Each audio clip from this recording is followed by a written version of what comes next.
What's up, Saints? Let's be honest, it ain't easy being a man today, especially a young man. A lot of guys today are lost completely. Many men today are told masculinity is toxic, and that's been branded by the culture in several different ways.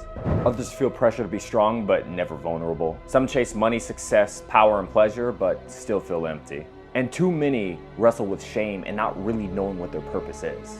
Our culture swings between two extremes. Either men are expected to be cold and dominating or soft and passive. But neither really reflects the heart of biblical manhood. But there is one guy I know in pop culture that encapsulates this. This man is the picture of Christian masculinity. And he ain't even Christian. You trust everyone and think everyone you've ever met is, like, beautiful.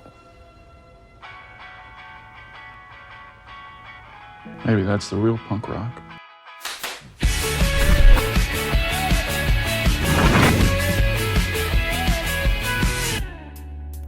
He uses strength not for self-promotion, but for service. He has shown you, oh man, what is good, and what does the Lord require of you? To act justly, and to love mercy, and to walk humbly with your God.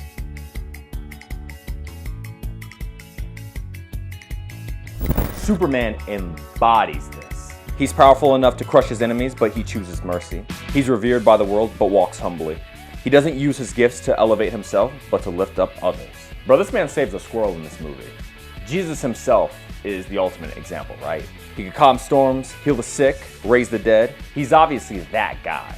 But he was also gentle enough to welcome children, compassionate enough to weep, and humble enough to wash his disciples' feet. That's the model. And Superman reflects that. A man who is both unshakably strong and undeniably kind. And for masculinity, both have to be true. You need to be kind and strong. One without the other doesn't really work. You have to be powerful and formidable and then peaceful, in that order, right? And that's not the same as being naive and weak and harmless, which is what young men are being encouraged to be.